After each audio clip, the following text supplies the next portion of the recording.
भारत का इतिहास सिर्फ युद्धों, साजिशों और सत्ता की लड़ाइयों से नहीं बना है, बल्कि इसके पन्नों में ऐसी प्रेम कहानियां भी दर्ज हैं जिन्होंने समाज, धर्म और परंपराओं की दीवारों को हिला दिया। किसकी तलवार पर सर रखूं ये बता दो मुझे। इश्क करना अगर खता है तो सजा दो मुझे। मुगल इतिहास में जहां जोधा अकबर, सलीम, अनारकली और शाहजहां मुमताज की मोहब्बत के किस्से मशहूर हैं, वहीं हिंदू राजाओं के जीवन में भी प्रेम ने गहरी छाप छोड़ी है। आज हम आपको सुनाने जा रहे हैं मराठा साम्राज्य के महान योद्धा दूसरे पेशवा बाजीराव बल्लाल और बुंदेलखंड की वीर राजकुमारी मस्तानी बाई की एक ऐसी प्रेम कहानी जो पूरी होकर भी अधूरी रह गई।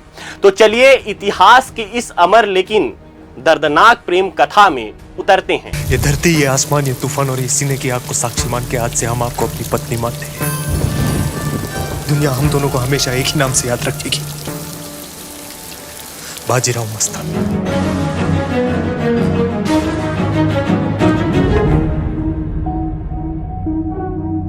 नमस्कार, मैं हूं शिवेंद्र सिंह। किस्से कहानियों के एपिसोड में आज किस्सा बाजीराव और मस्तानी का। पेशवा बाजीराव बल्लाल मराठा साम्राज्य के दूसरे पेशवा थे।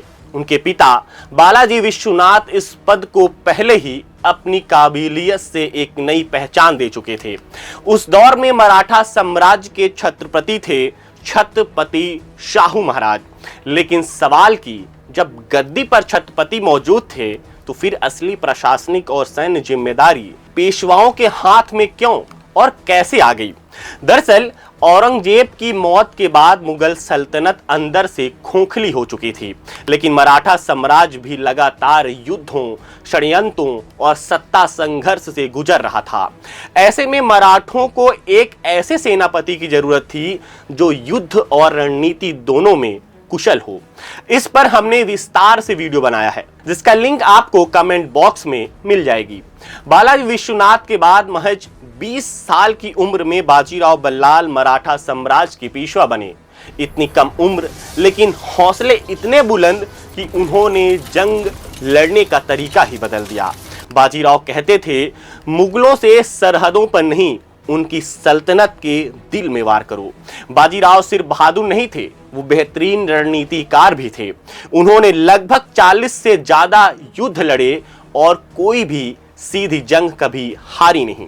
दक्कन से लेकर मालवा, गुजरात, बुंदेलखंड और उत्तर भारत तक मराठा ताकत का परचम लहराने लगा। दिल्ली की सल्तनत पहली बार समझने लगी थी कि मराठा अब बगावत नहीं बल्कि एक उभरती हुई बादशाहत हैं। इसी दौरान बाजीराव का निकाह पहले ही काशीबाई से हो चुका था। उन्हें एक बेटा हुआ, बालाजी बाजीराव, जिन्हें इतिहास नाना साहेब पेशवा के नाम से जानता है। तभी उनकी कहानी में एंट्री होती है मस्तानी बाई की। बुंदेलखंड के शेरदिल शासक महाराज छत्रसाल की बेटी थीं।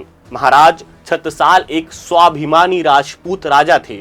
उनकी बेगम रूहानी बाई मुस्लिम थीं और मस्तानी इस्लाम धर्म को मानती थीं। लेकिन मस्तानी की पहचान किसी मजहब से नहीं होती। वो हुस्न की मिसाल थीं, हिम्मत की पहचान थीं और जंग के मैदान में किसी सिपह सलार से कम नहीं थीं। जब मुगल और पठान फौजों ने बुंदेलखंड को चारों तरफ से घेर लिया तो वृद्ध महाराज छत्रसाल अकेले पड़ गए। फौज वफादार थी, लेकिन तादाद बहुत कम। ऐसे नाजुक वक्त में उन्होंने हिंदुस्तान की उभरती हुई ताकत मराठा साम्राज्य से मदद मांगी। अपनी बेटी मस्तानी को पैगाम देकर पेशवा बाजीराव के पास भेजा। बाजीराव ने युद्ध में मदद की। घोड़े में सवार होकर हाथ में हथियार थामे मराठा सैनिकों के साथ कंधे से कंधा मिलाकर लड़ी। मुगल और पठान फौजों को करारी शिकस्त दी। बुंदेलखंड आजाद रहा और इसी जंग ने इतिहास को एक ऐसी मोहब्बत दी जिसकी चर्चा आज भी होती है। इतिहासकार लिखते हैं कि युद्ध के बाद बाजीराव पुणे तो लौट आए, मगर उनकी रूह बुंदेलखंड की हवाओं में ही ठहर गई। घोड़ों की टाप, रण की आग तो शांत हो चुकी थी, लेकिन एक आग अब भी बाजीराव के दिल में धधक रही थी।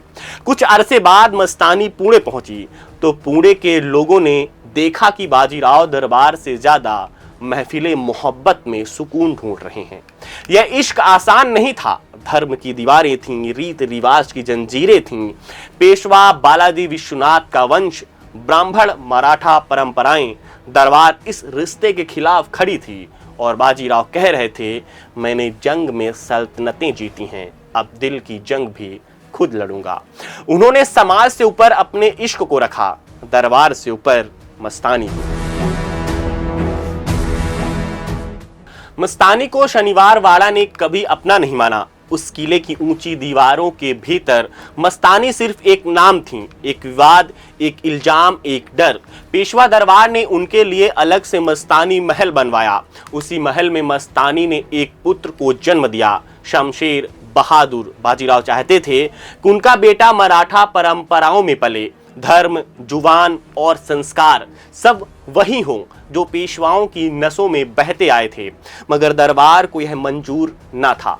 एक मुस्लिम मां से जन्मा वारिस उन्हें नागवार गुजरा। शमशेर बहादुर को शनिवार वाड़ा से दूर रखा गया। इधर दक्कन में निजाम फिर से सर उठा रहे थे। मुगल दरबार की ढीली पकड़ और मराठों की बढ़ती ताकत हर जंग नए दुश्मन पैदा कर रही थी। बाजीराव को एक बार फिर तलवार उठानी पड़ी। भोपाल की लड़ाई, पाल खेड़ की यादें और दक्कन की सियासत सब उन्हें रणभूमि की तरफ खींच ले गए। बाजीराव की गैर मौजूदगी में दरबार का जहर खुलकर बहने लगा। मस्तानी और उनके बेटे को नजरबंद कर दिया गया। इसी दौर में मस्तानी ने कृष्ण की पूजा के लिए एक मंदिर बनवाने की कोशिश की ताकि यह साबित कर सकें कि आस्था सरहदें नहीं जानती, मगर दरबार ने इसे भी साजिश कहकर रोक दिया। खैर, इसके कोई प्रमाण इतिहास में नहीं मिलते। कहा जाता है कि मस्तानी ने एक खत लिखा था बाजीराव को, आप जंग जीतते जाइए, मैं यहाँ हर रोज हारती जा रही हूँ। जब बाजीराव लौटे तो बहुत देर हो चुकी थी। मस्तानी की तबीयत खराब रहने लगी थी। लगातार युद्धों ने बाजीराव को थका दिया था। कम उम्र में ही उनकी सेहत जवाब देने लगी, मगर मराठा सरदार अब भी जंग से मुंह मोड़ने को तैयार नहीं थे। 1739 में जब निजाम और मुगल सियासत फिर करवट ले रही थी, बाजीराव नर्मदा के किनारे रावेर खेड़ी पहुंचे। कहते हैं वहां ना कोई दरबार था, ना कोई सल्तनत, बस एक थका हुआ योद्धा और उसकी आखिरी सांसें। इतिहास गवाह है, मौत से पहले उनके होठों पर सिर्फ एक ही नाम था, मस्तानी। 4 अप्रैल 1740 की उस सुबह महज 40 बरस की उम्र में महान पेशवा बाजीराव इस दुनिया से रुखसत हो गए। तलवार जमीन पर रख दी गई और एक अधूरी मोहब्बत इतिहास के हवाले कर दी गई। उधर पुणे में शनिवार वाड़ा की ऊंची दीवारों के बीच कैद मस्तानी बाई को जब यह खबर मिली तो वक्त जैसे थम गया। जिस शख्स के लिए उन्होंने हर इल्जाम, हर ताना, हर तन्हाई कबूल की थी, वह अब इस दुनिया में नहीं था।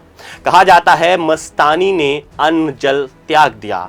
कुछ इतिहासकार इसे जहर कह देते हैं, कुछ इसे विरह की आग, मगर सच यही है कि वह अपने प्रेम के बिना जीना नहीं चाहती थीं। कुछ ही दिनों में मस्तानी बाई ने भी अपने प्राण त्याग दिए, बस खामोशी से अपने इश्क के पास चली गईं। हालांकि मस्तानी की मृत्यु पर कई तरह के तर्क दिए जाते हैं।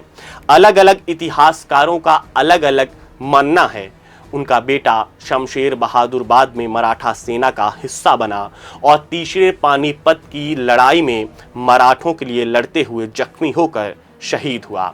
एक ऐसी नस्ल जो मोहब्बत से जन्मी और जंग में मिट गई, यह थी पेशवा बाजीराव और मस्तानी बाई की वो अमर प्रेम कथा जो इतिहास में दर्ज तो हुई, मगर समाज की बेड़ियों में कभी पूरी ना हो सकी।